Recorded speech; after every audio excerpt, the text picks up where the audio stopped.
A female CEO was enjoying breakfast with her son when they saw a single father and his little boy enter the diner. To their surprise, the pair only ordered a single glass of water to share, their faces etched with exhaustion and hunger. Without a moment's hesitation, the CEO's son turned to his mother, his eyes filled with concern, and asked if they could share their meal with them. What followed was an act of kindness that resonated far beyond that simple breakfast. But before we delve deeper into this heartwarming story, let us know in the comments where you're reading from. And don't forget to like and subscribe for more tales that warm the heart, delivered to you every day. On a serene Saturday morning, late in the embrace of autumn, Evelyn Hart stood by her kitchen island, both hands cradling a steaming mug of coffee. The house around her was hushed, almost as if holding its breath, waiting. Pale sunlight streamed through the wide windows above the sink, painting the edges of the countertops and the framed photos that adorned the walls. There was her wedding picture, Max's gleeful first birthday celebration, the Christmas they'd spent in Tahoe, a year before her husband's cruel illness had taken hold. The house always looked tidy, perhaps too tidy. Sometimes, Evelyn mused, she had cleaned so relentlessly during those agonizing first months after losing her husband that it had become more than just a habit. It was a shield against the raw grief. When her hands were busy, her mind had less space to wander down those dark paths. She idly scrolled through work emails on her tablet. Even though it was a weekend, messages about contracts, new proposals, meeting schedules, numbers, and deadlines, things that used to ignite her passion now felt like lead weights in her hands.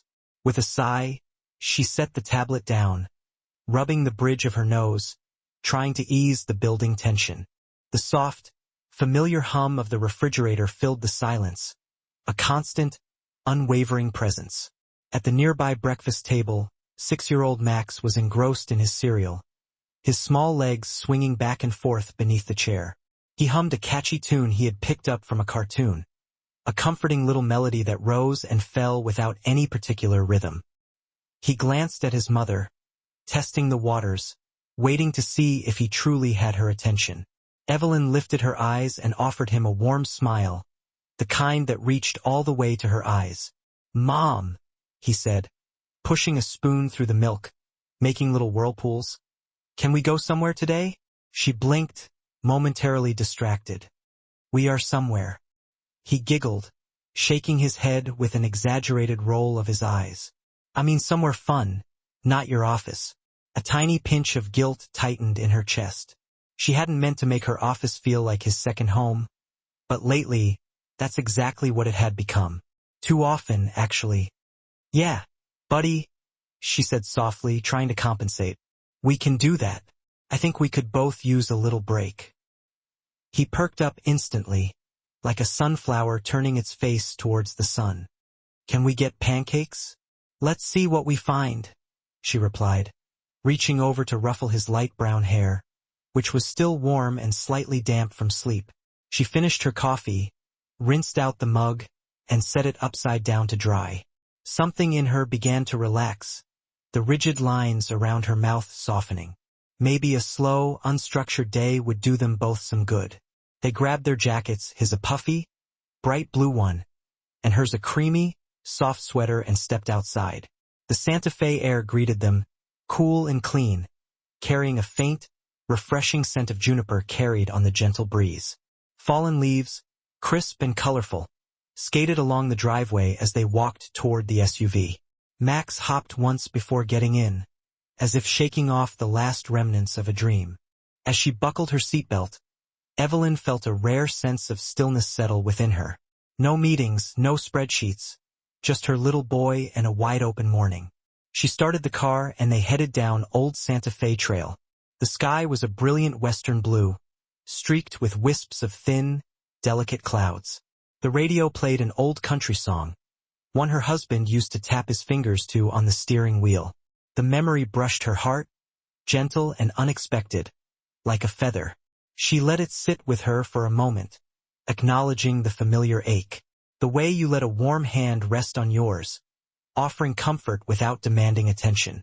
Max pressed his face to the window, his breath fogging the glass, and whispered, "It looks like a painting out there.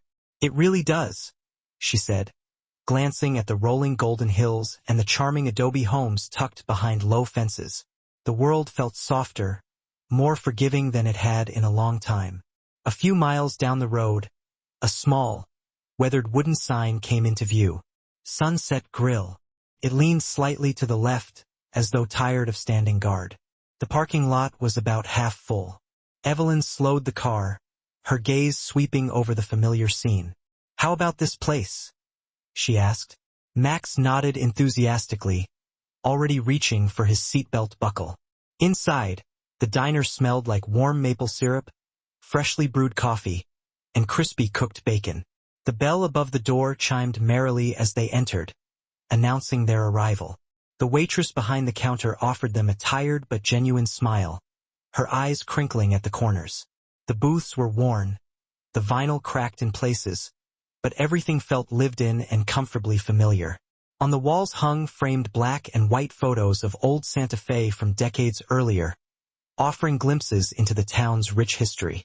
Evelyn and Max were seated near the window, bathed in the soft morning light. Their table had a slight wobble, so she steadied it with her foot. Max tapped his fingers against the cool glass, watching a pickup truck pull into the lot. "Can I get chocolate pancakes?" he asked, his voice brimming with anticipation. "We'll look at the menu," she teased. But she already knew she'd probably say yes. Saturdays were made for small indulgences. As they settled into the booth, the bell over the door chimed again, signaling the arrival of new customers. Evelyn glanced up. A man entered, moving with a quiet, almost hesitant demeanor, as if he didn't want to draw attention to himself. He wore a faded hoodie and jeans that had long since lost their original color. His shoes were dusty, the rubber soles worn thin. He looked like he hadn't slept well in days. Beside him was a little boy, maybe the same age as Max, holding his hand tightly. The boy's cheeks were flushed pink from the cold, and his hair was slightly mussed. He gazed at the other occupied tables with a wary expression, the way a person looks at a crowd when unsure of whether they truly belong. The man scanned the diner with hesitant eyes, then gently guided the boy to a small table in the back, partially hidden by a large pillar. He sat down slowly, as if every movement required a conscious effort. When the waitress came by with her notepad, he swallowed hard, his Adam's apple bobbing nervously. "Just water," he murmured, his voice barely audible. "For both of you?" she asked, her brow furrowing slightly. He nodded quickly, avoiding eye contact. "Yeah, water's fine." Evelyn felt something twist uncomfortably in her chest. She looked away, not wanting to stare, but she couldn't help but catch a glimpse of the boy lifting the large menu with careful hands. He held it close to his face, studying the colorful pictures with almost reverence, his eyes lingering on each image as if memorizing every detail. Max noticed, too. Kids notice everything, especially unspoken needs. The waitress brought Max his chocolate pancakes, a towering stack of them steaming invitingly and sprinkled generously with powdered sugar. He sliced into the first one with eager anticipation, but then his gaze drifted back toward the quiet table in the back. Something tugged at him, a sense of empathy he couldn't quite articulate. He set his fork down, looking troubled in the way small children sometimes do when they sense a wrongness too simple to ignore. He tugged lightly on his mother's sleeve. "Mom, that boy's hungry." Evelyn's heart squeezed. She followed his gaze. The man's shoulders were slightly hunched forward, almost protectively. The boy stared intently at the water glass, as if hoping it would magically transform into something more substantial. "Sweetheart," she whispered, her voice laced with empathy. "We don't know their situation." But she knew. She had seen that look in the boy's eyes before. Years ago, when her husband got sick and money grew tight, she had seen a reflection of that same quiet longing in Max's face. Before the insurance kicked in, before she picked up extra work, before things finally turned around, she hadn't forgotten. Max gently pushed his plate a little toward the middle of the table, offering a silent invitation. His voice was small, almost hesitant, yet filled with genuine concern. "Can I give him some?"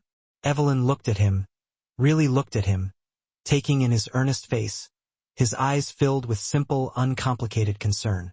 No judgment, no hesitation, just pure kindness. A warmth bloomed inside her chest, spreading slowly like sunlight warming a cold room. "Yes," she said gently, her voice thick with emotion. "But let's do even better than that." She signaled the waitress and asked for 2 extra plates, then rose from her seat. Max followed close behind, clutching the edge of his pancake plate like it was a treasure he was eager to share. They walked toward the man and the boy. The man noticed them approaching and straightened nervously, his hand tightening around the water glass as if it were his only possession.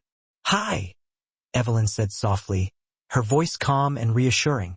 "I'm sorry to bother you. We're sitting over there, and my son noticed your little boy. Would you like to join us? We ordered way too much food this morning." Her voice was calm, gentle, almost apologetic, careful to avoid sounding pitying or patronizing. The man blinked, clearly stunned by the unexpected offer. "Oh, no, you really don't have to do that." The boy looked between the adults, confused by the interaction. His stomach growled softly, a small sound, but unmistakable in the quiet corner of the diner. Max held out his plate, offering his prized possession. "You can have some of mine," he said to the boy, his voice full of sincerity. "I have chocolate pancakes. They're really good." Something flickered behind the man's eyes, a complex mix of pain, pride, and hesitation. His voice caught in his throat. I appreciate it," he whispered, his voice thick with emotion. "It's just breakfast with new friends," Evelyn added, her tone light and easy, as if it were the most natural thing in the world. Nothing else. She said it in such an easy, natural way that it felt undeniably true. The boy tugged at his father's sleeve, his eyes wide with hope. "Dad, can we?"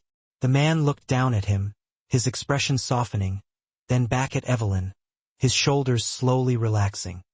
"Okay," he said, a hint of a smile playing on his lips. "Thank you." He stood, gently guiding his son forward.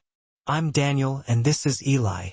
"I'm Evelyn," she said, extending her hand in greeting. "And this is Max." As they reached the table, the waitress wordlessly added 2 sets of silverware, her eyes soft with understanding. Evelyn ordered a glass of warm milk and a plate of tacos for Eli, sensing his unspoken craving for something more substantial than water. The boy sat next to Max, his eyes wide with wonder, holding the police car toy Max offered him like it was a precious artifact. "Are you sure?" Eli whispered, his voice barely audible. Max grinned, his eyes sparkling with generosity. "Yeah, I got lots. You can keep it." Eli's smile lit up his whole face, transforming his features. As the tacos arrived, Eli began eating slowly, carefully, not wolfing them down, but savoring each bite as if he didn't want to waste a single moment. Daniel sat across from Evelyn, his hands clasped tightly under the table, as if anchoring himself. She noticed the faint tremor in his fingers, a subtle sign of the immense stress he was carrying. Sometimes it's the smallest details that speak the loudest. "So," she said gently, breaking the awkward silence, "do you two live nearby?" "Not far," Daniel said, keeping his voice steady. "A few miles south. I pick up odd jobs around the area. Yard work, repairs, whatever folks need." Evelyn nodded, acknowledging his hard work. "That's good work. Important work." He shrugged slightly, but said nothing, avoiding eye contact. The boys giggled over the toy car, pushing it back and forth across the table. The sound loosened something in the air, dissipating the tension. For a moment, Evelyn let herself simply enjoy the simple scene unfolding before her. 2 kids sharing a toy, the comforting scent of warm food, the low hum of the diner. She felt more present, more grounded, than she had in weeks. Then the bill arrived, shattering the fragile peace. Daniel reached quickly for his wallet, a look of determination on his face. "You don't need to," Evelyn started, wanting to reassure him.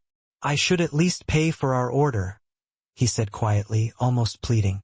She placed a gentle hand over his, stopping him. Please let me do this. Today is just a nice morning with some new friends. No strings attached. He hesitated, his pride warring with his need, then slowly withdrew his hand, his shoulders relaxing slightly. His eyes softened, though they remained cautious. After they finished eating, the small group stepped outside into the crisp autumn air. The parking lot shimmered in the afternoon sunlight. A few dried leaves skittered across the asphalt, dancing in the breeze. Max and Eli stood a few feet away, talking excitedly about playgrounds and toy trucks, their easy camaraderie a testament to the uncomplicated nature of childhood friendship. It took only one morning for them to fall into an easy friendship. Daniel shifted his weight nervously, his hands shoved deep into his pockets. "Thank you again," he said, his voice laced with gratitude. "People don't usually do things like this." "Well," Evelyn answered softly, meeting his gaze. "Maybe people should." He nodded, looking down, then back at her, his expression thoughtful. "Eli had a good day. He doesn't get many like that." "Neither do we," she admitted, her voice barely a whisper. "Maybe we'll see you again." Daniel hesitated, the same internal conflict flickering behind his eyes. Wanting connection, yet doubting he deserved it. "Maybe," he said cautiously. "We go to Memorial Park sometimes. The boys might run into each other." "We'll be there tomorrow afternoon," she said gently, giving him a small, reassuring smile to show there was no pressure. He nodded again, swallowing hard, his throat working. "We'll see." Max ran to her side, tugging on her hand. "Mom, can we see Eli again?" "We'll try, sweetheart," she replied, ruffling his hair. Daniel opened the door of his old, beat-up car. He carefully lifted Eli inside, mindful not to bump his head. Before shutting the door, Eli looked over at Max and waved his new toy car in the air, his face beaming. "Bye, Max. Bye," Max shouted back, his voice filled with excitement. "Bye, Eli." Evelyn watched them drive away, the old car rattling as it pulled out of the parking lot. As it turned onto the road, a soft ache rose inside her chest, a bittersweet mixture of hope and something she didn't dare name yet. Something that felt like the first warm breeze at the end of a long winter. She buckled Max into the SUV, then slid into the driver's seat. Before starting the engine, she paused, taking a deep breath. What a morning, she thought. What a simple thing, to share a meal. And yet, it felt profoundly important, as if it had shifted something fundamental within her. She watched the wind ripple through a tall juniper tree near the parking lot, the branches swaying gently in the breeze. Max yawned in the back seat, already succumbing to the afternoon lull. "Mom!" "Yes, honey? I'm glad we came here," he mumbled sleepily. She looked at him in the rearview mirror, his small face full of uncomplicated goodness, a constant reminder of why kindness mattered, why connection mattered, why she needed days like this to remember what kind of person she truly wanted to be. "Me too," she said softly, a genuine smile gracing her lips. They pulled out of the parking lot, heading home on the long, open road. The sun rested low in the sky, casting a warm, golden light across the landscape, illuminating the path ahead. Behind them, the diner's bell chimed softly as another family entered, but the sound faded quickly, replaced by the lingering echo of laughter and shared connection. What lingered instead was the quiet promise of something beginning, something fragile and human, sparked by a small act of kindness that felt larger than it seemed. That evening, after dinner, following their simple bedtime routine, Evelyn tucked Max into bed. He curled up under his blanket, clutching a worn, stuffed bear that was once his father's cherished gift. The soft glow from the nightlight cast gentle shadows across the room, creating a sense of peace and tranquility. "Mom," he whispered, rubbing his eyes, his voice thick with sleepiness. "Do you think Eli's okay?" "I think so," she said gently, stroking his hair. "He has a good dad." "Daddy was a good dad, too," Max murmured, his voice fading. "Yes," she whispered, brushing his hair away from his forehead. For a moment, the room felt heavy with memory, filled with the unspoken presence of the one they both missed so dearly. She remembered the comforting smell of her husband's aftershave, the warmth of his voice, the way he would scoop Max up at the end of a long day, showering him with affection. Those memories hurt less now, but they still ached, like a bruise pressed gently. "You think Eli will come tomorrow?" Max asked through a sleepy yawn. "I hope so," she said, but she wasn't entirely sure. People like Daniel, she sensed, lived on the precarious edge of disappearance, their lives constantly threatened by unforeseen circumstances. Life could push them away quickly. Jobs lost, moves forced, pride wounded. She didn't want them to vanish before she had a chance to know them better, to offer them some tangible support, but she also didn't want to intrude, to overstep her boundaries. She leaned down and kissed Max's forehead, inhaling the sweet scent of his skin. "Good night, sweetheart." When she stepped out of his room and closed the door halfway, she stood in the hallway for a long moment, her hands resting lightly on the frame, her thoughts swirling. The house felt quiet again, but somehow different, as if a small flame had been lit inside her without her even noticing, a flicker of hope in the darkness.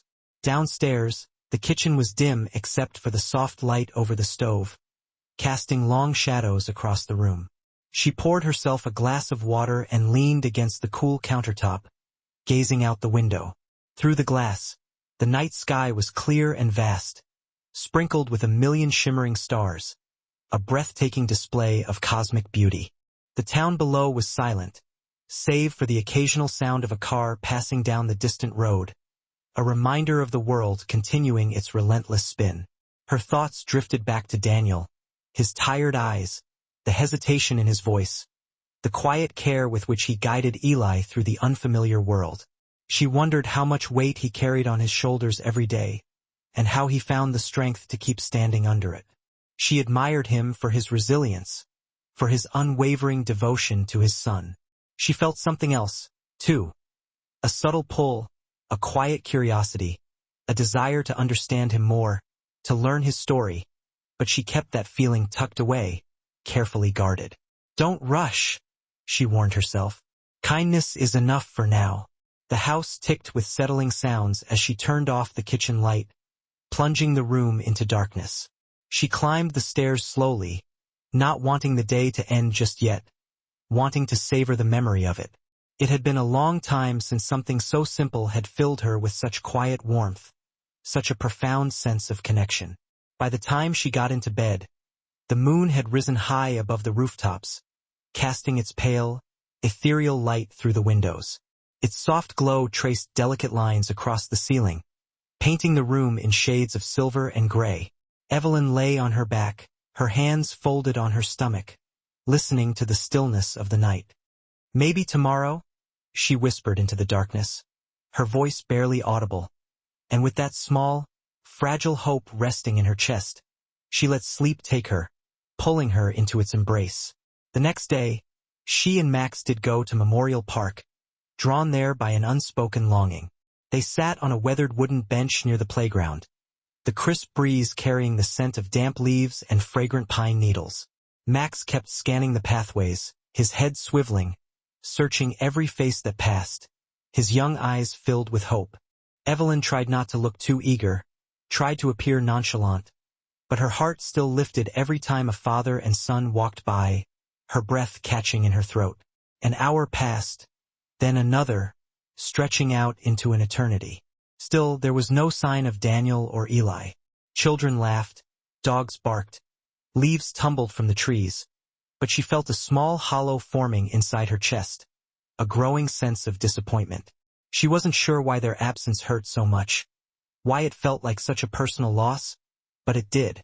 As the sun climbed higher in the sky, casting long shadows across the park, Max finally sighed and kicked at a small stone near his shoe, his shoulders slumping with resignation. "Maybe they forgot," he said, his voice tinged with sadness. "Maybe," she replied softly, trying to sound optimistic, but something inside her said it was more complicated than that forces beyond their control were keeping them away. They stayed a while longer, clinging to the hope that they would appear. And even though neither father nor son appeared that day, Evelyn kept glancing down the pathway, her eyes searching, her heart yearning. The breeze carried on, rustling the leaves, and the empty space beside her on the bench felt like a question she couldn't yet answer, a void she didn't know how to fill. Daniel woke before sunrise, long before the neighbors began stirring in the aging apartment building, before the first hint of light touched the horizon. The sky outside his small bedroom window was still a deep, impenetrable blue, promising the imminent arrival of morning but not yet delivering on that promise. The alarm on his phone buzzed softly at 5 a.m. A gentle intrusion, though he was already wide awake, his mind racing with the worries and responsibilities that never seemed to cease. Sleep often came in thin, fragmented layers for him, a luxury he could rarely afford. 5 hours was a good night, broken by the ever-present anxiety or the sound of Eli's soft, innocent movements. He lay still for a moment, his senses heightened, listening to the rustle of blankets from the small mattress near his own. Eli was curled in a tight bundle, his small body radiating warmth, clutching the police car Max had so generously given him. Even in sleep, the boy's fingers were wrapped tightly around the plastic car, holding it like a lifeline, a tangible symbol of the kindness he had received. Daniel sat up carefully, mindful of waking Eli, rubbing the sleep from his tired eyes. His back ached in that familiar way, a dull, persistent reminder of too many days spent lifting heavy things for too little pay, his body bearing the brunt of his struggles. He stretched his arms above his head, his joints popping and cracking with each movement, a symphony of exhaustion. Then he stood, moving with deliberate quietness, and walked barefoot toward the cramped kitchenette. The apartment was always cold at this early hour, the chill seeping through the thin walls. The ancient heater clicked on reluctantly, sputtering and wheezing before offering a thin stream of tepid warmth, barely enough to ward off the biting cold. Daniel filled the old coffee maker with water, scooping the remaining grounds from a small, dented canister that was almost empty, a grim reminder of his dwindling resources. The scent of bitter coffee, cheap and instant, filled the small space, offering a small measure of comfort in its humble way. On the worn table sat a precarious stack of envelopes, a looming monument to his financial woes. Bills, rent notices, and a single, ominous letter warning of a rent increase coming next month. A financial blow that threatened to destabilize their already fragile existence. He placed a hand on top of the stack, his fingers tracing the edges of the envelopes, and sighed, his shoulders slumping with the weight of his responsibilities. "One more week," he muttered to himself, trying to muster some semblance of hope. Just get through one more week. He poured the coffee into a chipped mug, the rim lined with a small hairline crack that hadn't grown in months, a testament to its resilience, much like his own. He sat heavily at the table, flipping through the scribbled list of jobs he desperately hoped to secure that day. Cleaning out a cluttered garage, patching a dilapidated fence, trimming an overgrown hedge. Half the jobs were written in pencil, hastily scribbled and marked with shaky question marks, their fate uncertain. People called when they felt like it, their promises unreliable. Sometimes they forgot to call altogether, leaving him waiting by the phone, his hopes slowly dwindling with each passing hour. Sometimes they told him they had found someone else cheaper, someone willing to work for less, even though he knew he couldn't lower his rates any further without sacrificing their basic needs, without skipping meals and further jeopardizing their health. He sipped his coffee, the bitter liquid warming him from the inside out, and glanced toward the bedroom, his heart aching with love and protectiveness. Eli slept peacefully, his small cheek pressed into the pillow in that innocent, trusting way that only children possess, his face free from the burdens and anxieties that plagued his own. Daniel swallowed hard, his throat constricting with emotion. "You can't fail him," he told himself fiercely, his voice barely a whisper. "He's all you've got." A quiet knock echoed suddenly from the apartment next door, startling him from his reverie. A neighbor heading out for an early shift, perhaps, their footsteps a familiar sound in the otherwise silent building. Daniel listened to their footsteps fade down the stairwell, their presence a brief reminder of the world outside his small, isolated existence. He stood and carefully filled a small thermos with coffee, reserving a few precious drops for himself, then packed a simple lunch for Eli, his actions deliberate and precise. A peanut butter sandwich, carefully sliced apple, one small juice box, a rare treat. For himself, he packed nothing, sacrificing his own needs for his son's well-being. He would tell Eli later that he had already eaten at work, a small, white lie designed to protect his son from the harsh realities of their life. Eli would nod, believing him without question, his trust unwavering. The guilt of that lie always settled low in his chest, a heavy weight. But what else could he do?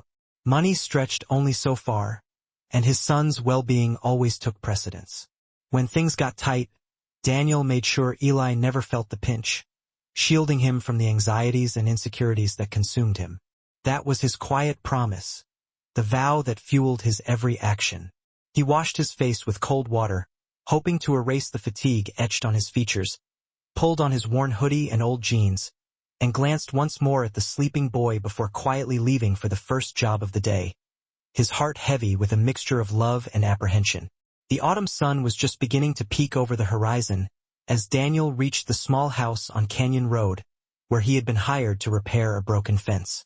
The air was crisp and cool, carrying the scent of sagebrush and damp wood, a familiar aroma of the high desert landscape.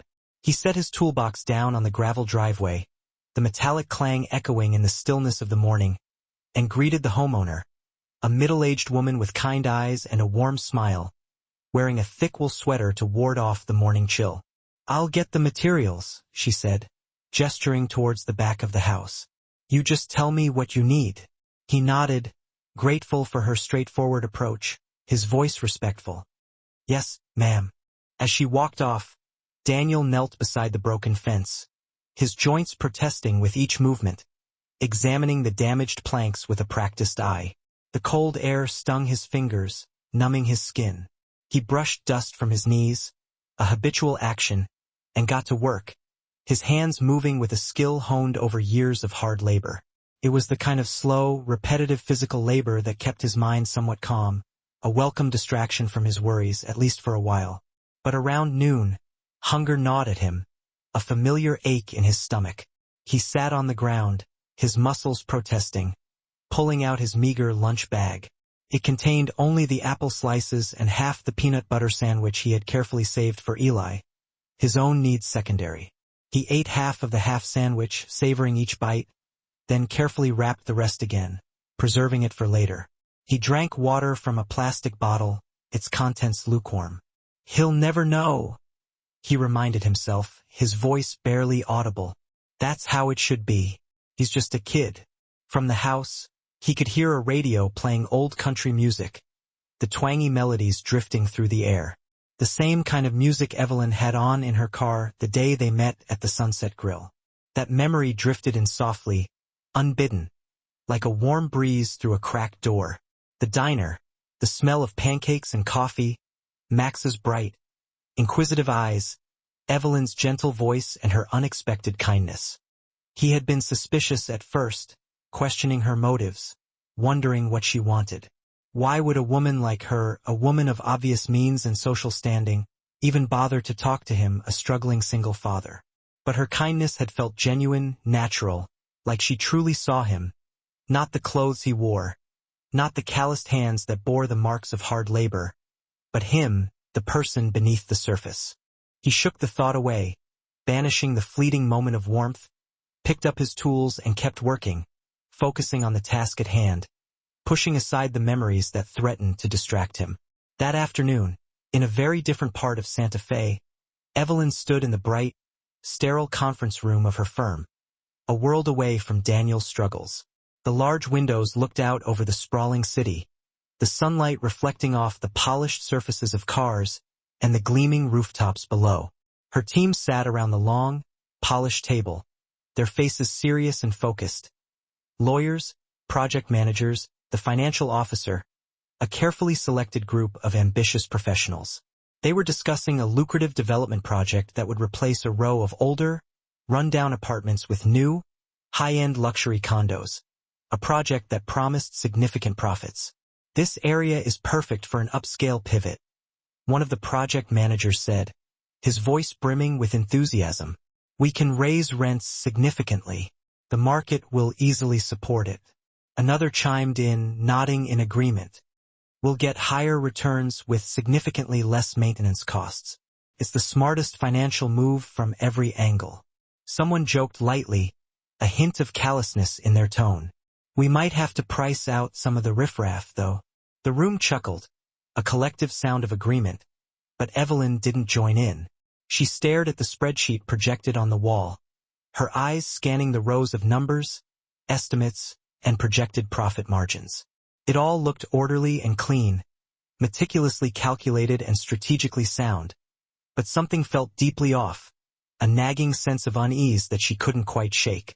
Her mind drifted back to Daniel and Eli, their faces etched with hardship and resilience. She pictured Daniel's tired smile, the calloused hands that worked tirelessly to provide for his son, the unwavering love in his eyes.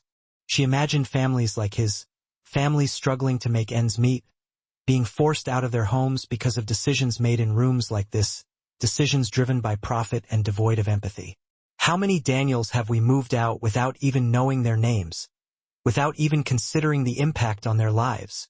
The thought unsettled her, piercing the carefully constructed facade of her professional world. She straightened, her voice clear and firm, cutting through the easy banter. Let's slow down for a moment, she said, her gaze sweeping across the room. People still need to live in these units. They're not just numbers on a spreadsheet. They're families, individuals with lives and stories of their own.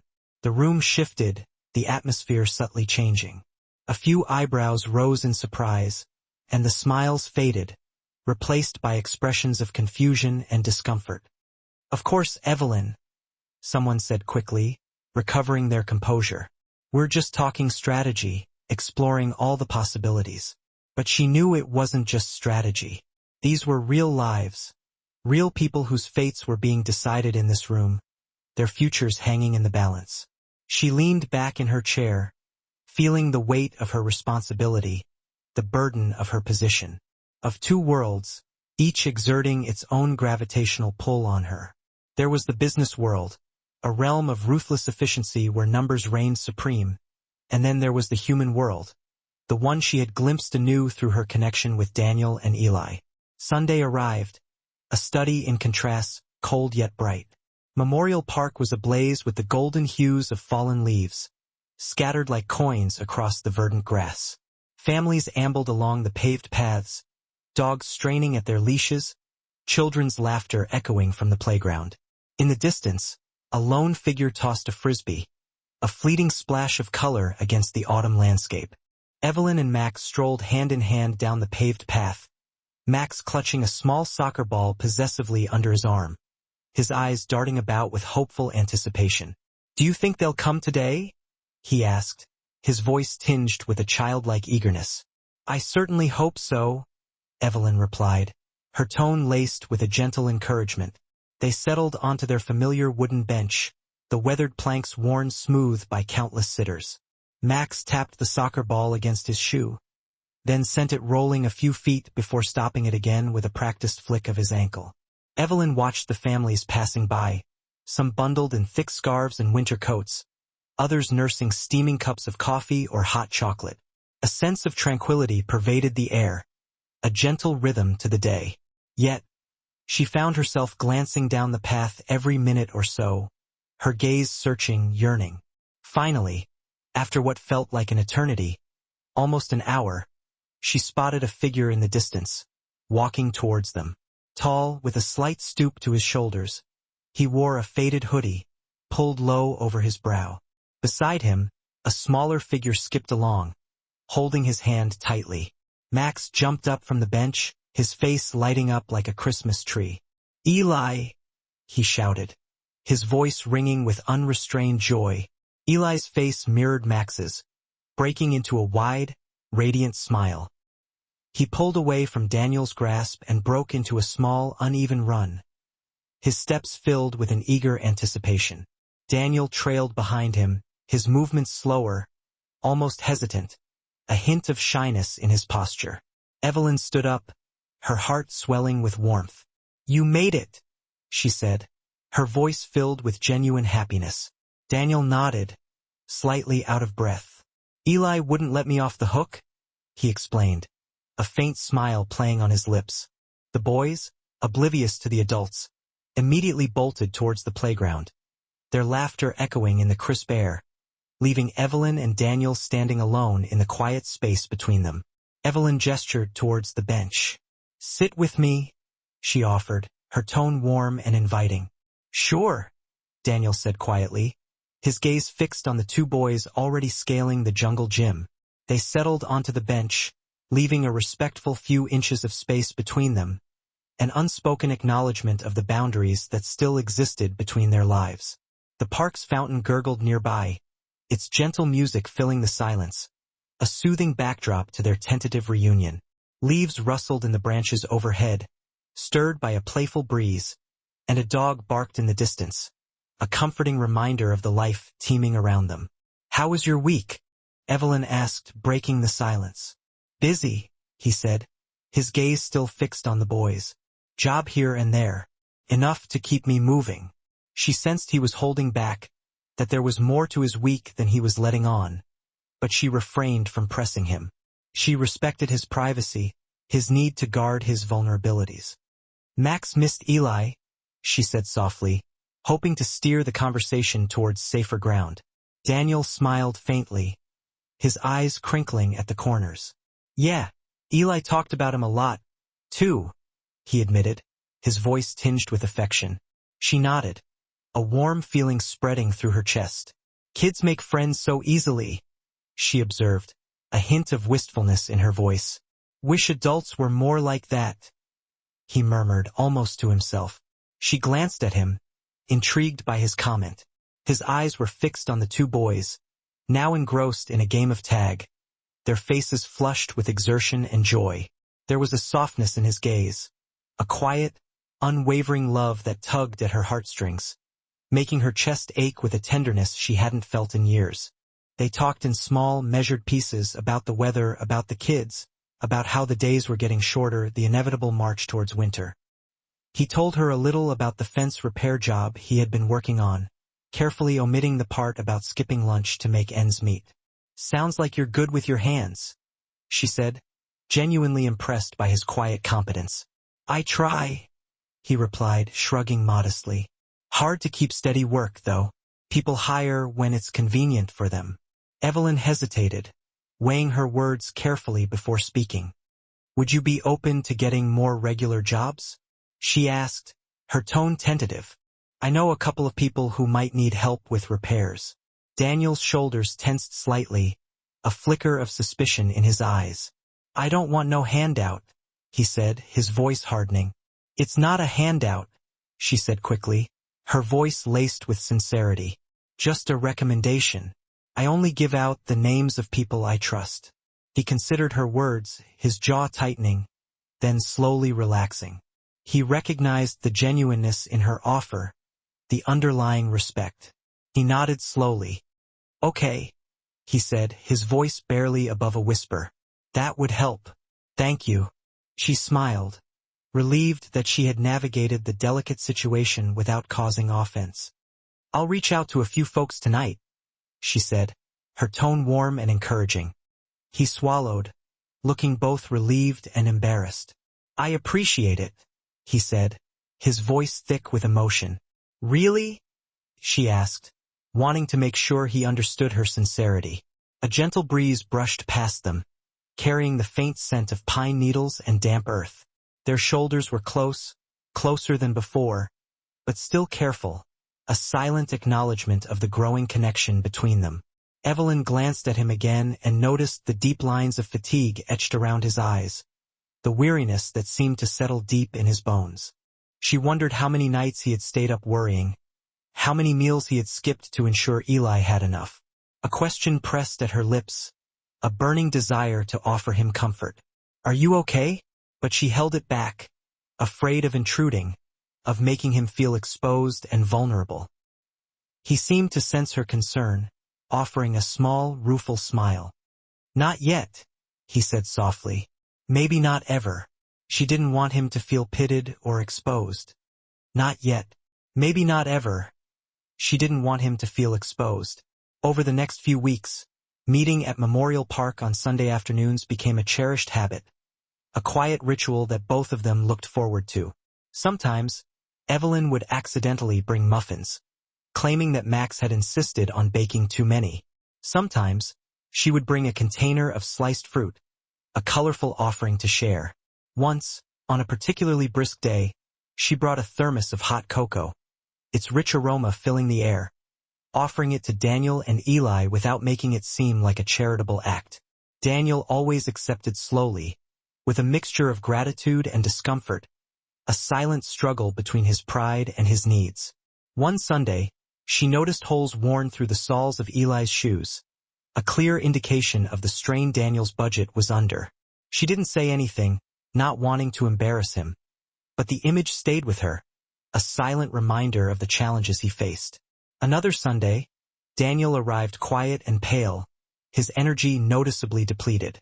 When Evelyn asked if he was all right, he offered a tired smile, brushing off her concerns. "Just long days," he said, his voice strained. Meanwhile, Max and Eli had become inseparable, their bond strengthening with each passing week. They raced each other across the grass, their laughter echoing through the park, climbed the playground ropes with reckless abandon, and shared snacks with the unbridled generosity of childhood.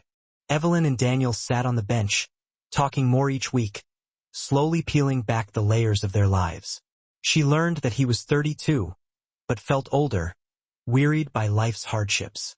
He had lost his wife shortly after Eli turned 2, a senseless tragedy caused by a drunk driver. He told the story in a flat, emotionless voice, his eyes fixed on the ground, as if reliving the horrific moment. "I'm so sorry," Evelyn said softly, her heart aching for his loss.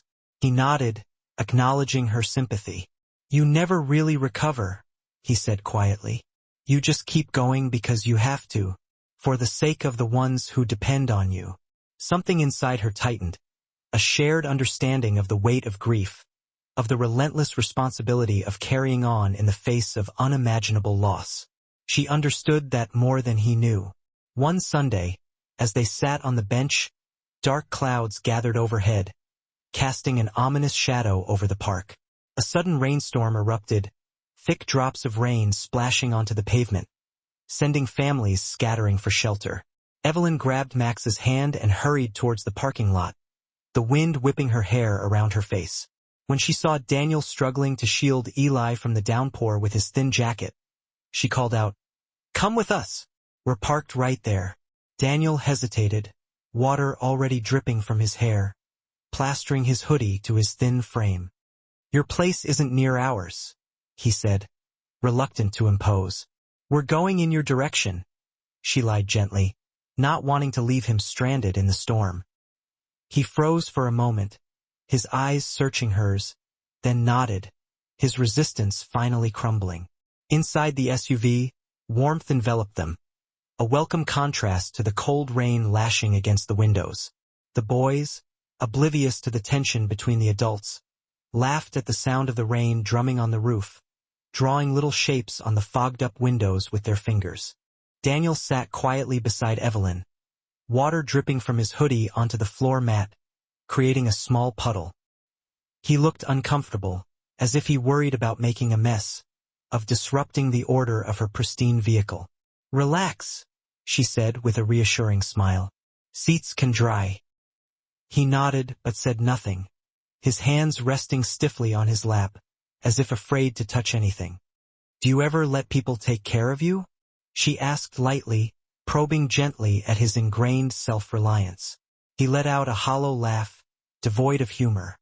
"Does it look like it?" he asked, his voice tinged with a touch of bitterness. She didn't push further, recognizing the deep-seated reasons behind his reluctance to accept help.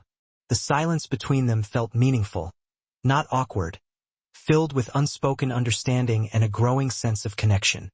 When she pulled up to his building, both boys groaned at the idea of going home, their afternoon of carefree fun drawing to a close.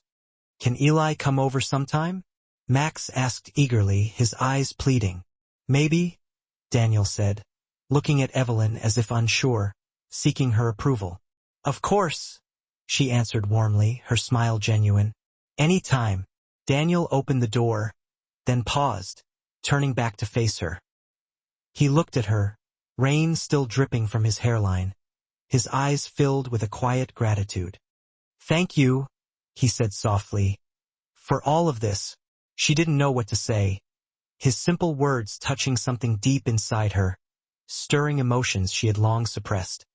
"You're welcome," she whispered, her voice filled with a sincerity that mirrored his. He closed the door gently, as if trying not to disturb the delicate balance of the moment. A week later, driven by an irresistible impulse, she extended the invitation that had been on her mind for days, an invitation that felt both exhilarating and terrifying. They were leaving the park, the evening lights casting long shadows across the grass, softening the edges of the world.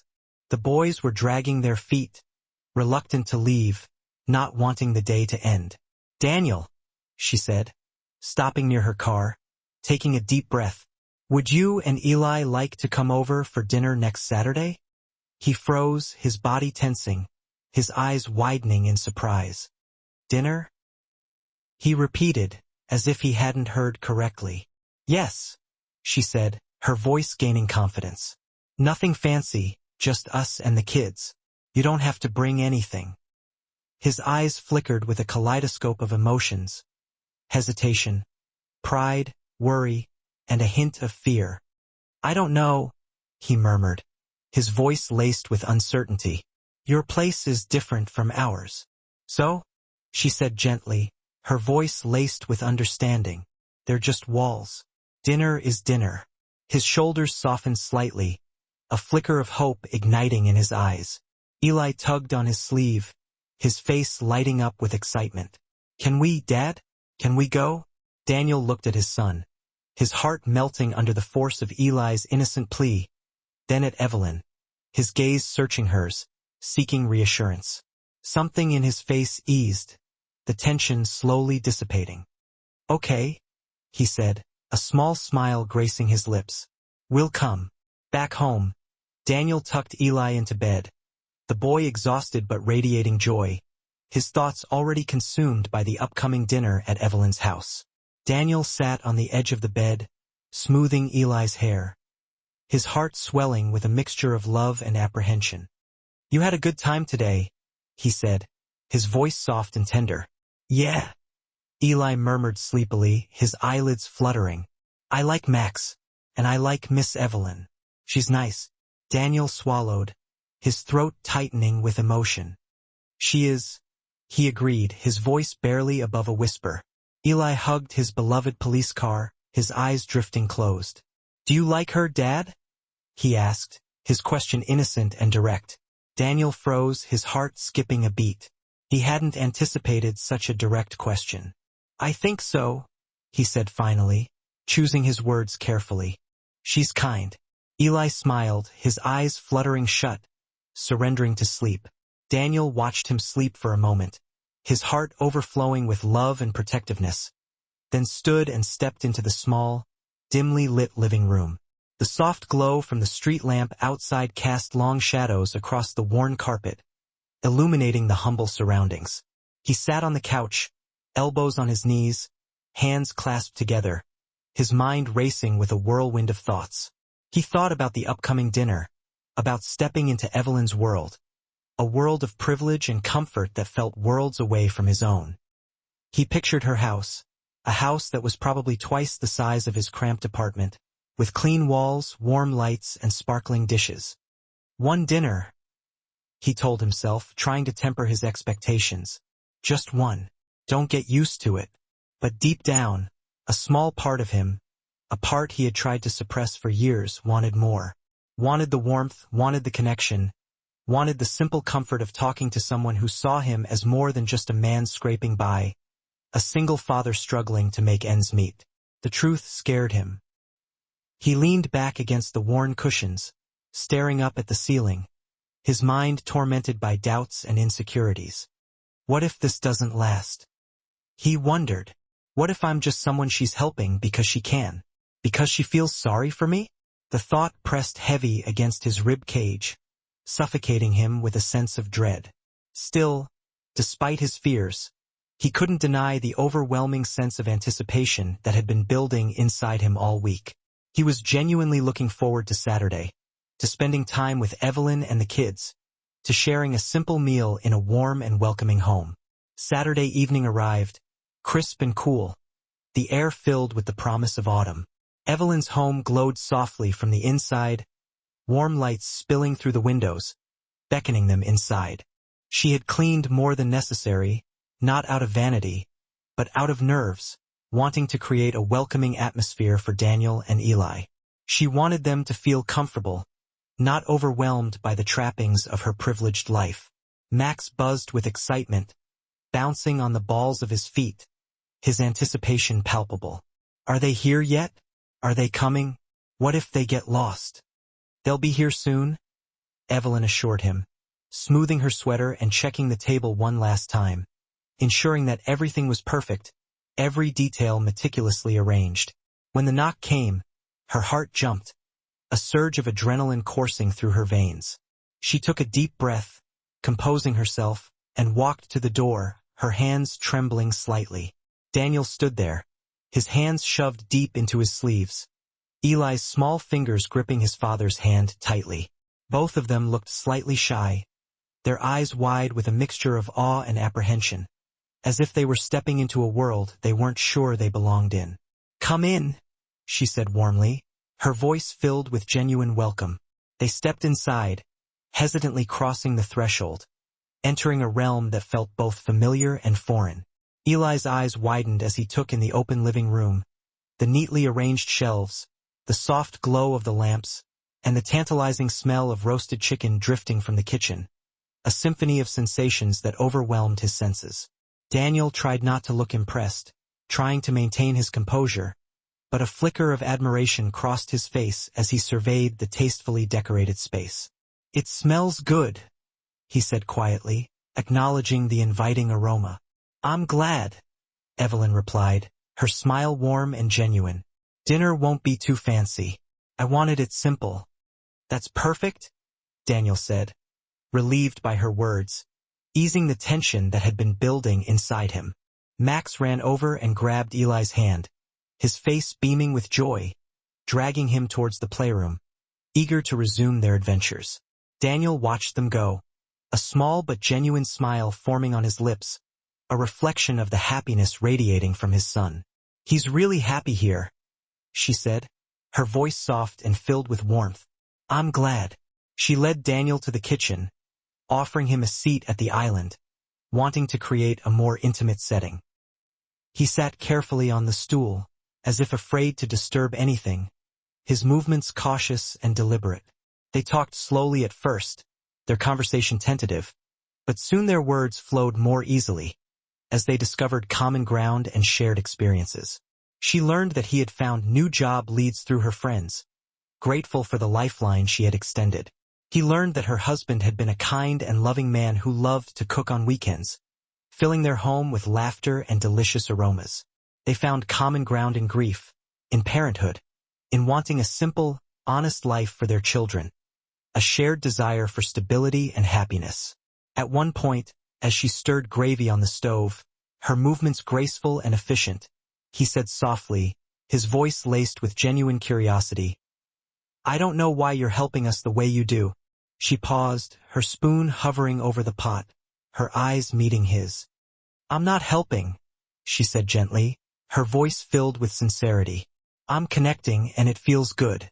Feels right." He stared at her for a long moment, his eyes searching hers, trying to decipher her motives, unsure how to respond to her honesty. But something softened in his expression, the tension gradually dissipating, replaced by a quiet acceptance. Dinner went well, a simple but satisfying meal of roasted chicken, mashed potatoes, and steamed vegetables, a feast of flavors and shared laughter. The boys talked about school, their favorite toys, their playground adventures, their voices filling the room with youthful energy. Daniel relaxed enough to laugh once, a sound so rare that it almost startled himself, a moment of uninhibited joy that melted away the years of hardship and worry etched on his face. When they left that evening, Eli hugged Max goodbye, their friendship solidifying with each shared experience. Daniel lingered a moment at the door, his eyes filled with gratitude. "Thank you," he said quietly, his voice thick with emotion. "This meant a lot." "It meant a lot to me, too," she replied, her voice filled with genuine sincerity. After they walked away, disappearing into the darkness of the dimly lit street, she stood by the window, watching them go, her heart filled with a mixture of hope and trepidation. A gentle ache settled in her chest, a warmth that spread through her body, a reminder of the growing connection between them. The night felt quiet, but not empty, filled with a sense of promise and possibility. Something was changing, something small and fragile, like a seed pushing through the soil, and she felt it growing in both their lives, a silent promise of a future yet to be written. For several weeks after the dinner at Evelyn's house, a warm rhythm settled into the lives of both families, a gentle cadence that brought comfort and stability. It was not loud or dramatic, no grand gestures or sweeping declarations. It grew slowly, steadily, like a small flame that burned with a quiet intensity, illuminating the darkness. Sunday park visits became a fixture in their week, brief text messages exchanged throughout the day, occasional lunches squeezed in when their hectic schedules allowed, small acts of kindness that created a delicate web of connection. None of it seemed extraordinary on its own. Yet together, these simple moments stitched a fragile bond between them, a testament to the power of human connection.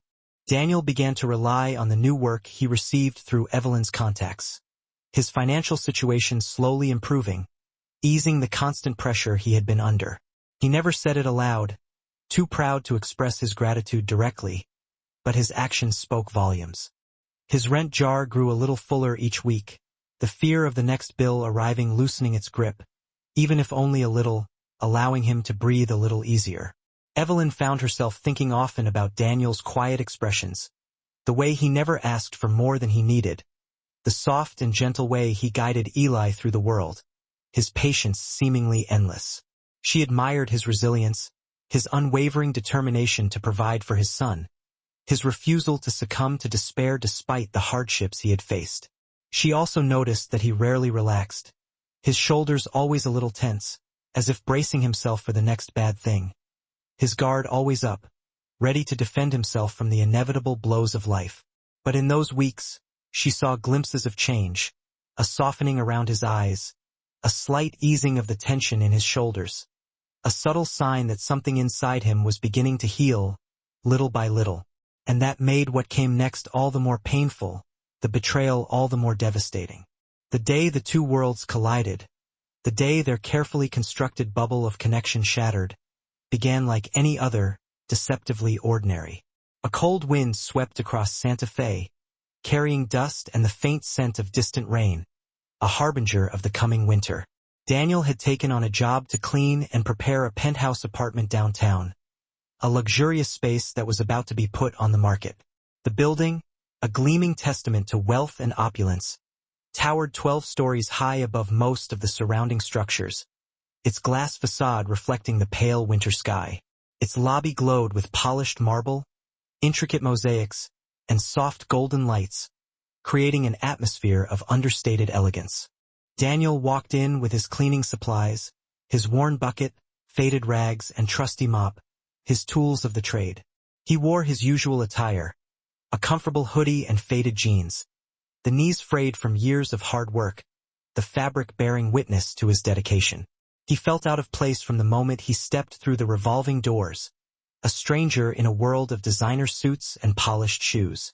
His boots squeaked on the shiny floor as he crossed the expansive lobby to the service elevator, his footsteps echoing in the cavernous space.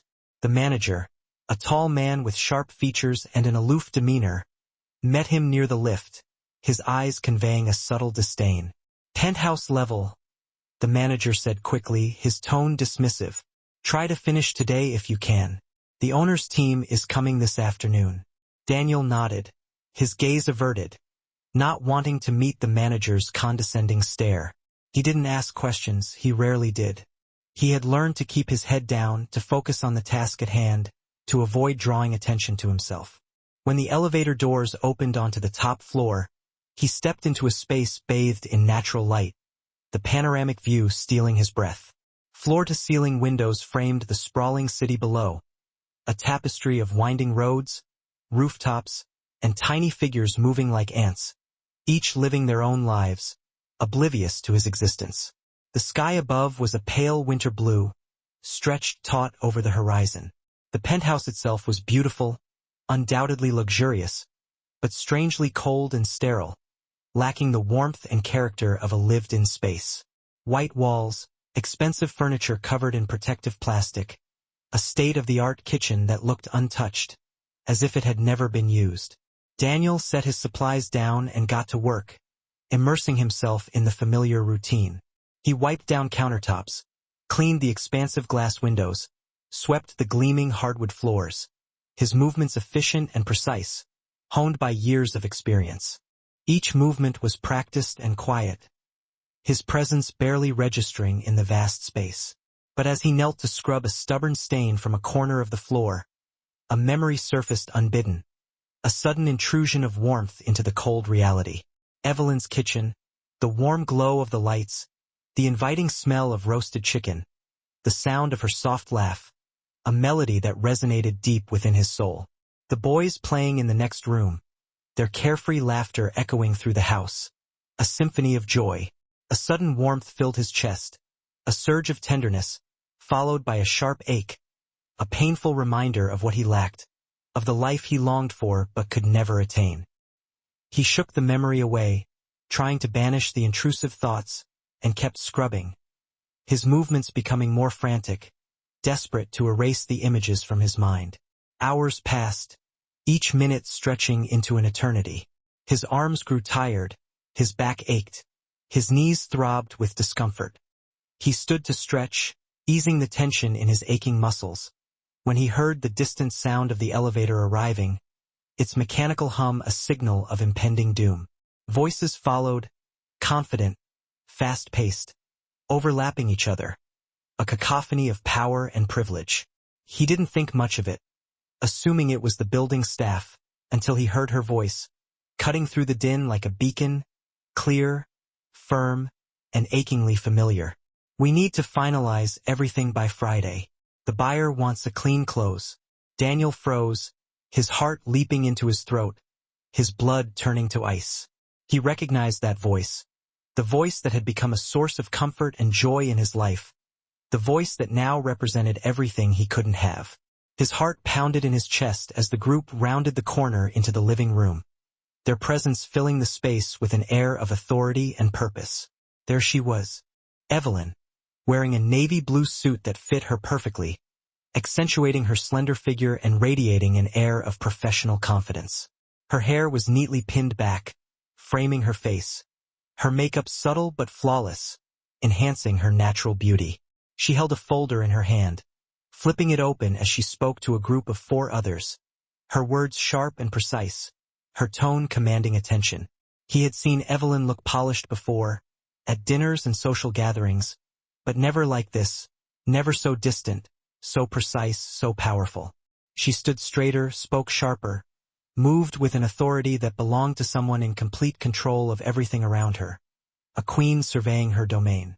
She looked like she belonged here, in this world of wealth and power, where she was surrounded by people who spoke her language and understood her ambitions.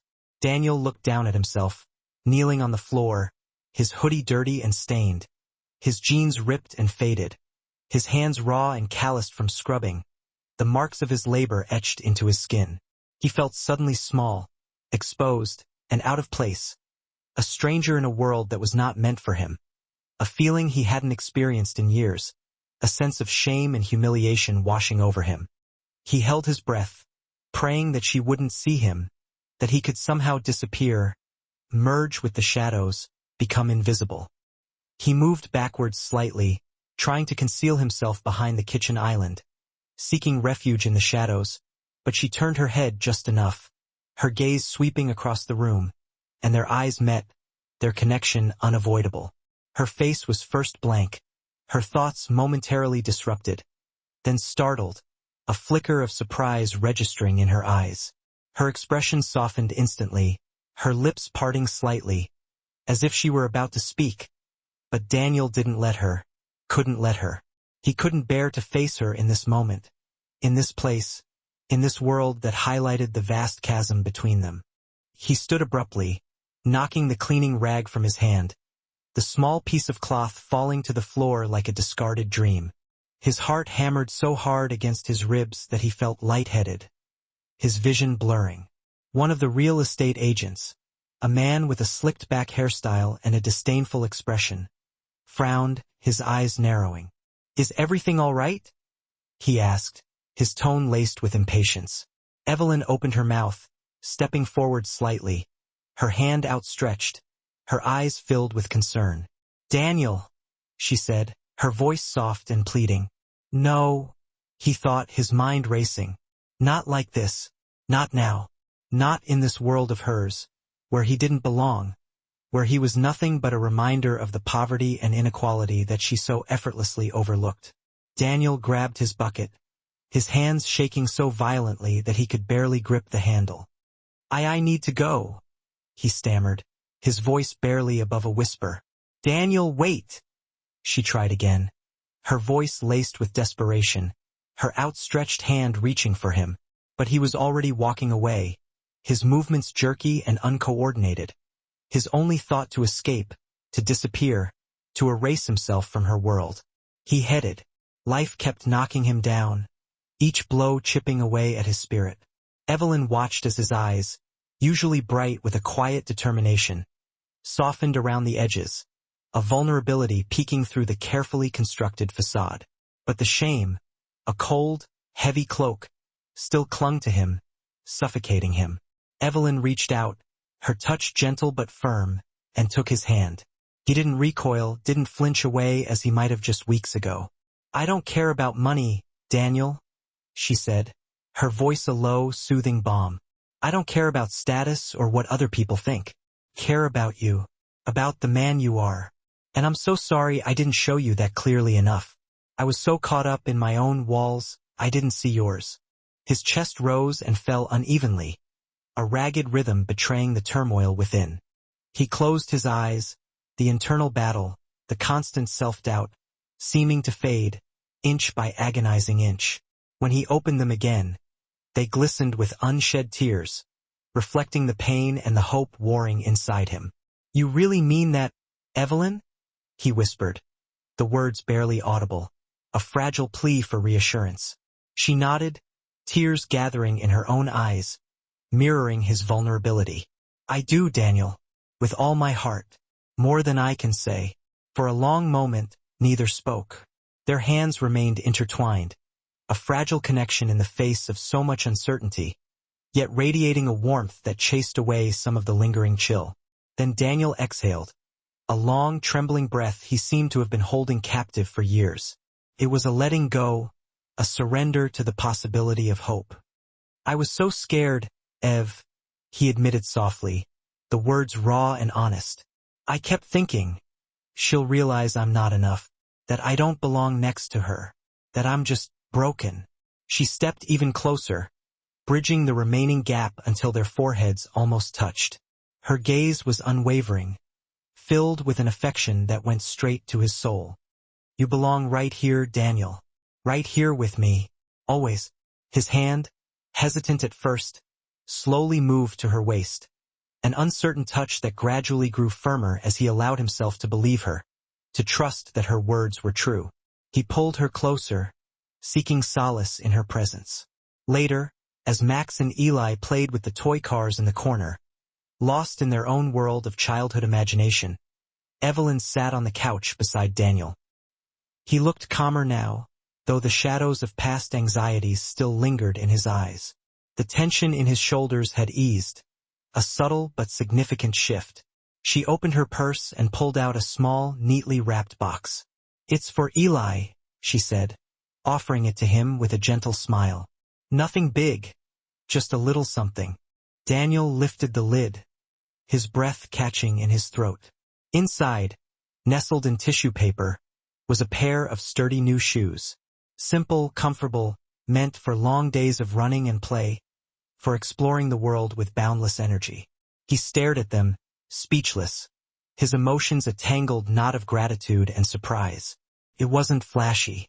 It wasn't expensive-looking or trying to be something it wasn't. It was exactly what Eli needed, practical and thoughtful. His eyes softened further, a wave of emotion washing over him. "You notice everything, don't you?" he murmured, his voice thick with feeling.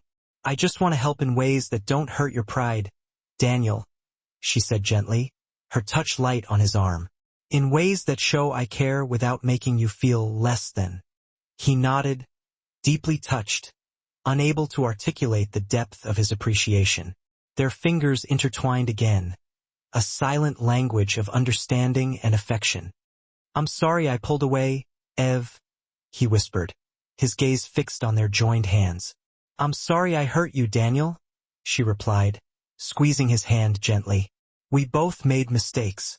What matters is that we're here now." They leaned into each other, resting in a quiet, healing stillness, finding solace in their shared vulnerability. Months passed, each day a small step forward.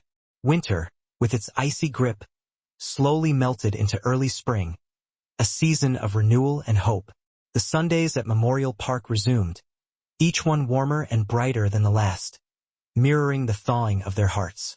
Daniel's work stabilized.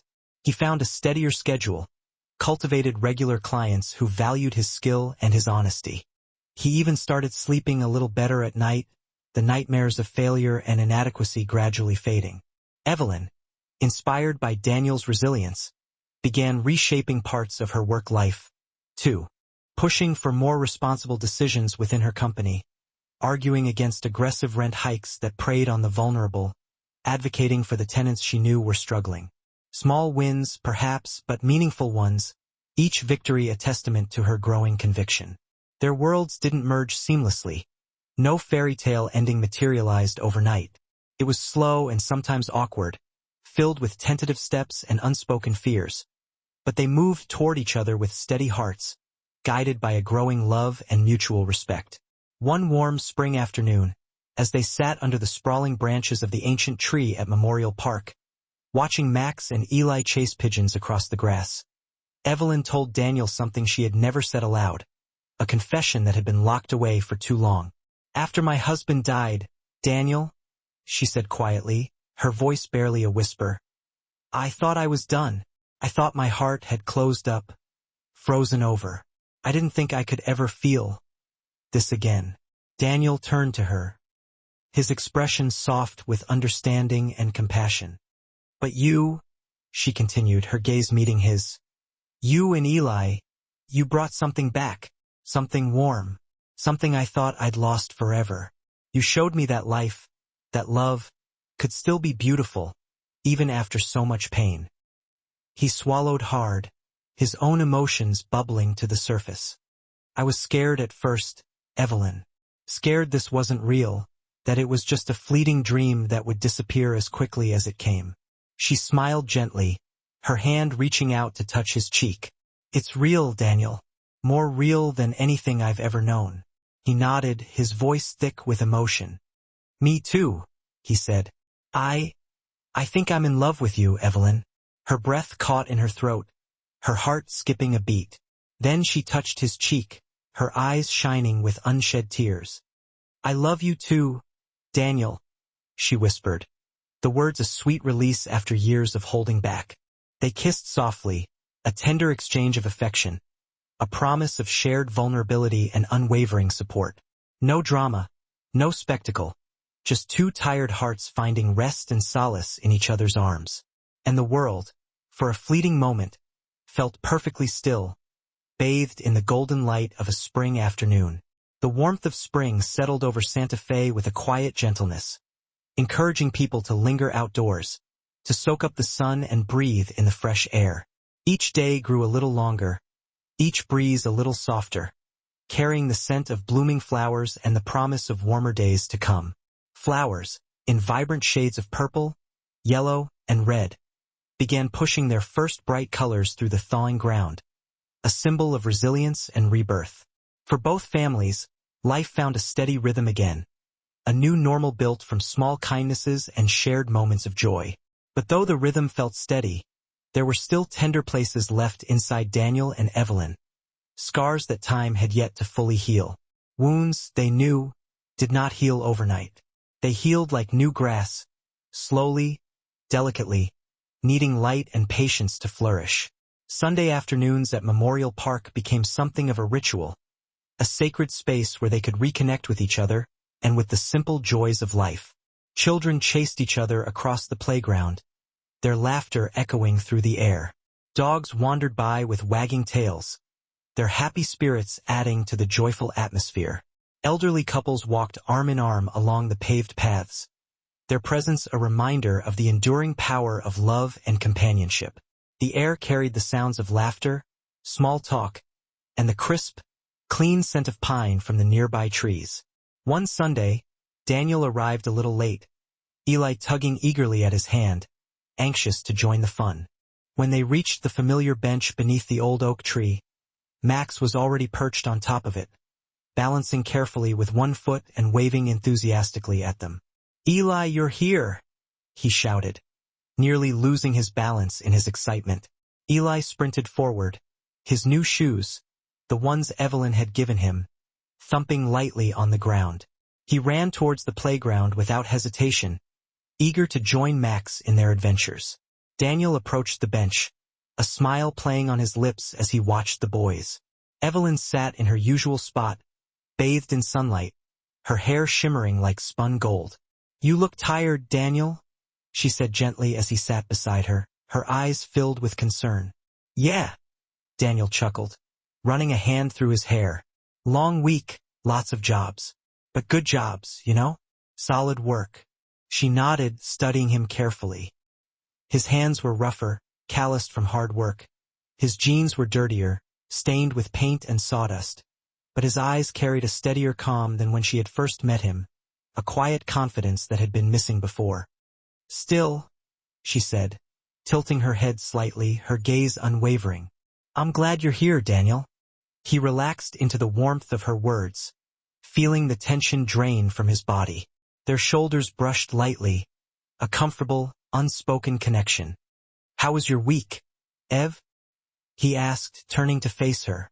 Evelyn let out a slow breath, a sigh of weariness. "Full of meetings, endless emails, people arguing over budgets," she said, rolling her eyes. He glanced at her, knowing she was still pushing back on those unfair rent hikes, still fighting for the vulnerable. "Trying," she said, meeting his gaze. "Not everyone listens, but some do, and that's enough to keep me going." He watched the boys playing for a moment, their joyful laughter filling the air. Then softly, he said, "Thank you, Evelyn. Thank you for trying." Her eyes warmed, filled with affection. "It's the least I can do, Daniel." For a while, they sat in comfortable silence, simply enjoying each other's company. The boys shouted happily as they climbed a small hill near the trees, their energy boundless. A gentle breeze brushed their faces, carrying the scent of pine and wildflowers. Evelyn's hand rested between them on the bench, close but not quite touching. Daniel's fingers inched closer until they touched lightly, a tentative but deliberate gesture. He didn't pull away this time, and neither did she. Their fingers intertwined, a silent promise of support and affection. Later that afternoon, as the sun stretched long shadows across the park, painting the sky in hues of orange and gold, Eli stumbled on a small rock while running, his foot catching awkwardly. He dropped to his knees, scraping the skin just above his ankle. His face tightened in pain, tears welling in his eyes, though he tried valiantly to blink them back. Evelyn reached him first, kneeling beside him in the grass, her touch gentle and reassuring. "Hey, sweetheart," she murmured, brushing dirt from his leg with a tender hand. "It's okay, Eli. Just a little tumble. Let me see." She pulled a small first aid pouch from her purse, a habit she had started after the fall he'd taken months ago, always prepared to soothe his hurts, both big and small. She dabbed the scrape gently with a wet wipe, cleaning the wound with meticulous care. Daniel watched her from a few steps away, his heart swelling with emotion, something softening deep in his chest. The careful way she tended to Eli, the soothing sound of her voice, the genuine concern etched on her face. It touched him more than he could ever say. It was as if she were born to be a mother, to nurture and protect. "You're very brave, Eli," she told him, her voice filled with admiration. "Just a little scrape. You'll be running again in no time." Eli sniffed, his tears threatening to spill over. "It stings, Miss Evelyn," he whimpered. "I know it does, sweetheart," she said, her voice soft with sympathy. She placed a small bandage on the scrape, smoothing the edges with her fingertips. "All better now." Then she looked up at Daniel, a small, reassuring smile tugging at her lips. "He's okay, Daniel. Just a minor boo-boo." Daniel nodded, his throat tight with emotion. "Thank you, Evelyn," he managed to say, his voice thick with gratitude. That evening, after they said goodbye and Daniel and Eli walked home hand in hand, Daniel carried that image with him, burned into his memory. Evelyn kneeling in the grass, tending to his son's scraped knee with such tenderness and care, as if he were her own. It settled deep inside him, warming something that had grown cold and brittle from years of loneliness. It was a feeling of belonging, of being seen and cherished, that he hadn't experienced in a very long time. As spring gently transitioned into early summer, subtle but significant changes continued to unfold in their lives. Daniel grew more confident in his work, his skills honed by years of experience and a newfound sense of purpose. He took on small renovation projects, repaired decks, painted fences, replaced broken fixtures in older homes, each task completed with meticulous care and a dedication to craftsmanship. Clients, impressed by his work ethic and his genuine honesty, recommended him to their friends and neighbors. His schedule filled in ways he had never imagined before, his days bustling with activity and a sense of accomplishment. He learned to breathe a little easier when he opened his wallet, the constant fear of financial ruin slowly receding. Evelyn, in her own sphere, underwent a transformation as well. Emboldened by her growing love for Daniel and her renewed sense of purpose, she pushed her company toward more humane choices, refusing to raise rents beyond modest levels, advocating for much-needed maintenance improvements in lower-income units, meeting with tenants face-to-face instead of relying solely on cold, impersonal reports. Her colleagues noticed her change, some admired her newfound courage, others complained about her stubbornness. But she didn't bend this time, her resolve strengthened by the knowledge that she was fighting for what was right. She had seen the human cost of greed and indifference, and she couldn't ignore it anymore. One evening after a particularly long and contentious meeting, she sat alone in her office, staring out at the sprawling cityscape, the lights twinkling like a million tiny stars.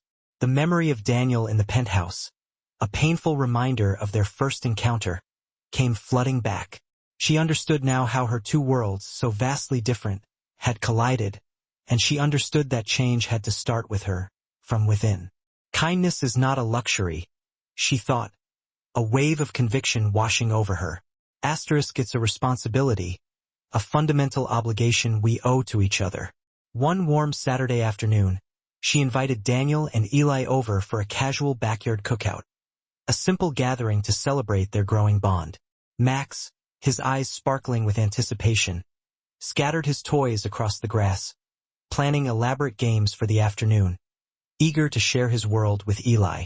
Evelyn brought out burgers, corn on the cob, and homemade lemonade, the familiar scents filling the air with the promise of a delightful meal. Daniel, ever the helpful handyman, volunteered to grill the burgers, his sleeves rolled up, his brow furrowed in concentration. He seemed more relaxed in her backyard than he had been months earlier, though occasionally he still looked around with a touch of caution, as if checking whether he truly belonged, whether he was worthy of this newfound happiness.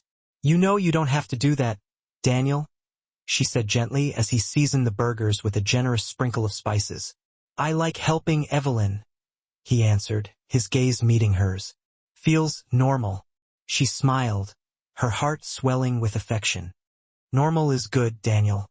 As he worked over the grill, the smoke curling around his shoulders, the sunlight glinting off the edge of his jaw, She watched him quietly, appreciating his easy concentration, the way he moved with a quiet confidence. He felt present, grounded, a part of the space in a way that didn't look forced or contrived. He was finally letting himself be himself, and it was beautiful to witness. The boys played with water balloons, shrieking with laughter when one burst unexpectedly on Max's shoe, soaking him from the ankle down. "What did I tell you?" Evelyn called teasingly, shaking her head. "Not near the grill, you little rascals." "Sorry, Mom," Max shouted back, though he clearly wasn't sorry at all, his eyes sparkling with mischief. Daniel chuckled, flipping a burger with practiced ease. "They're wild, Evelyn. Full of energy." "Yeah, they are," she said softly, her voice filled with love. "They're wild and free and happy."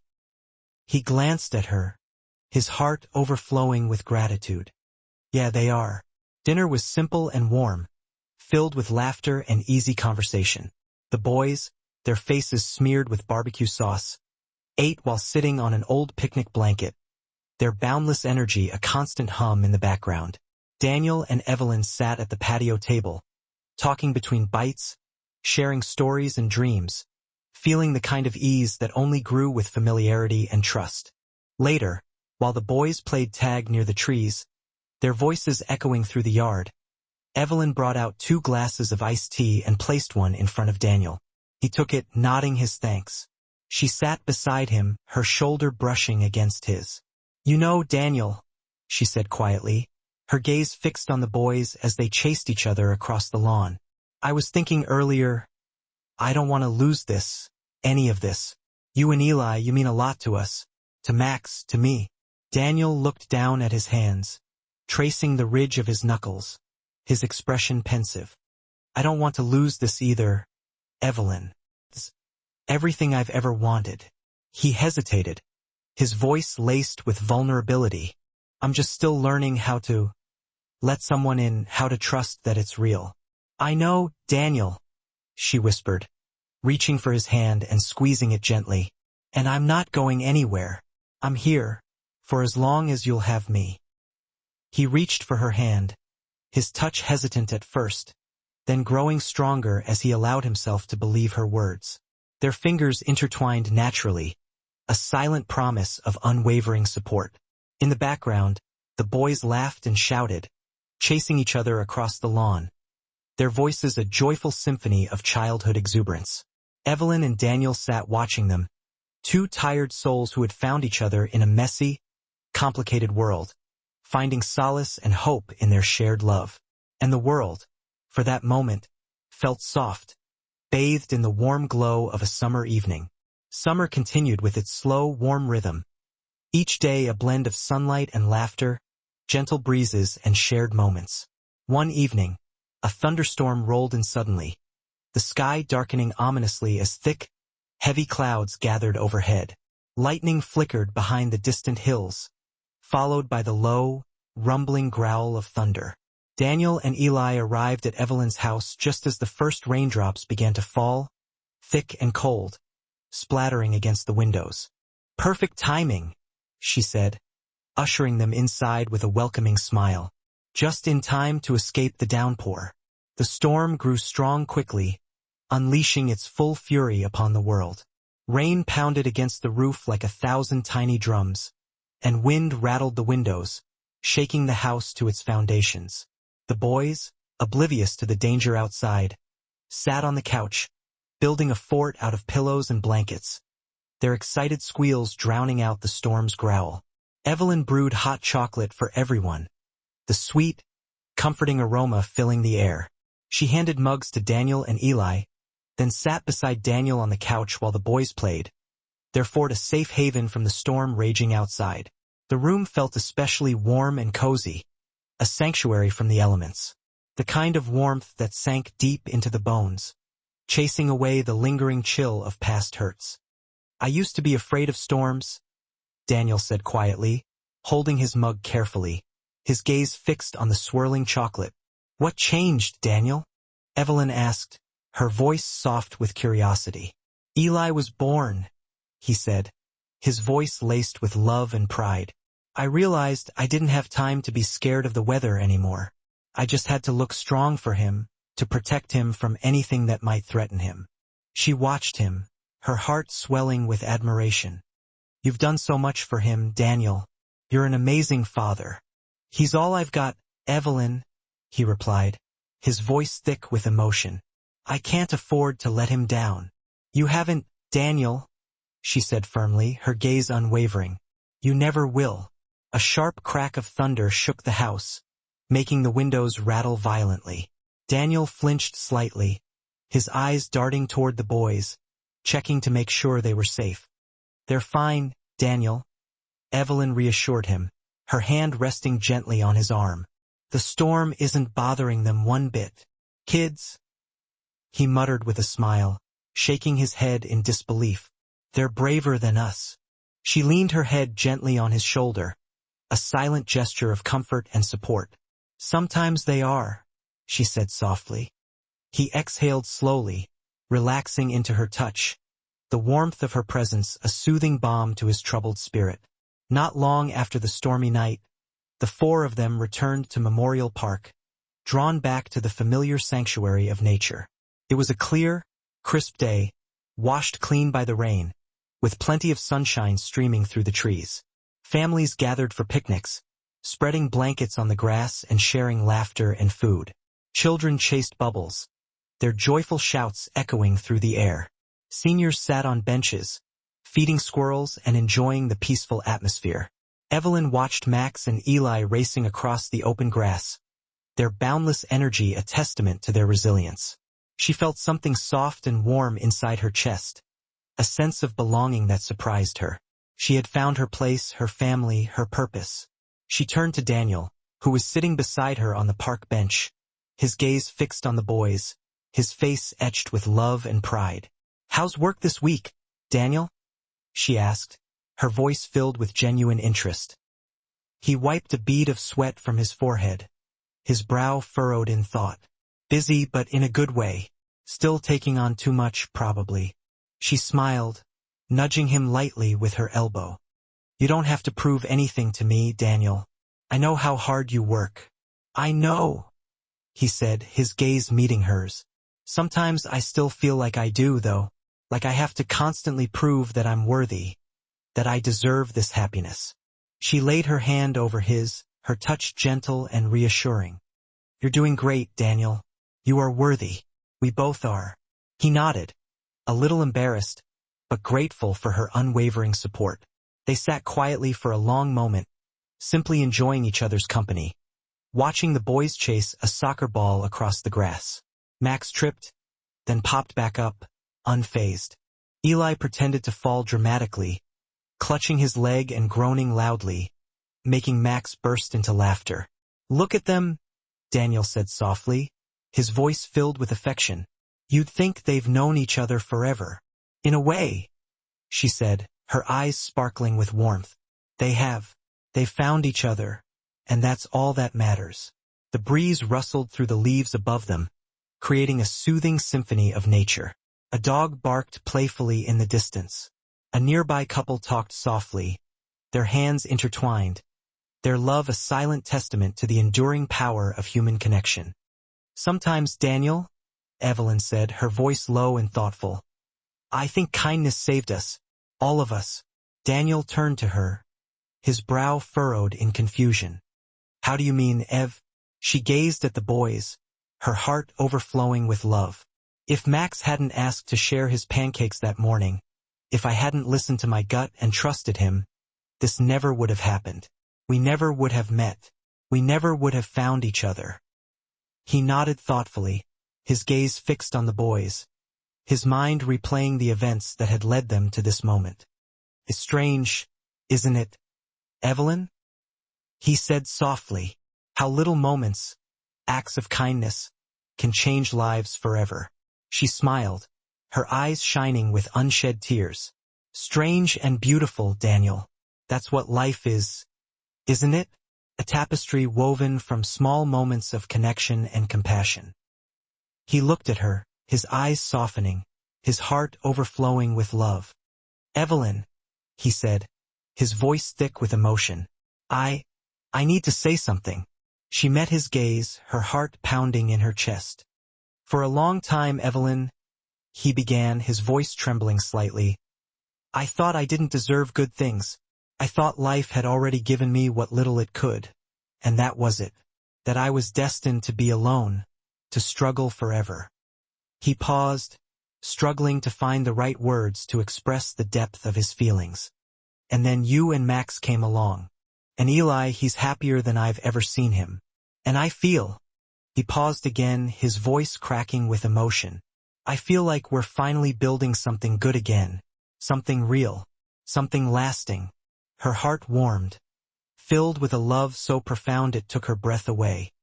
We are... Daniel, she whispered, her voice choked with emotion. We are building something beautiful together. He swallowed hard, his eyes shining with unshed tears. Then, in a voice barely audible, he whispered, I love you, Evelyn.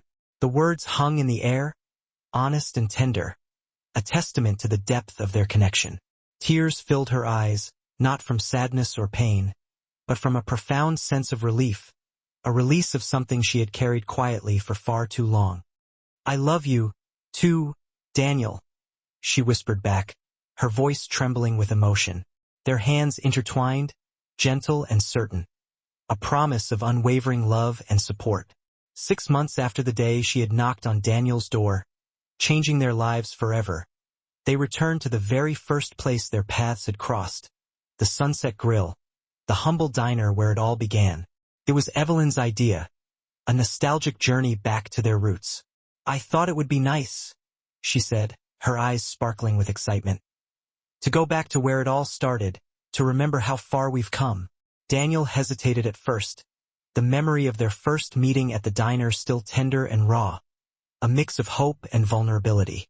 But when he saw the excitement in Eli's face and the nostalgia in Evelyn's eyes, he readily agreed, his heart swelling with love for his newfound family.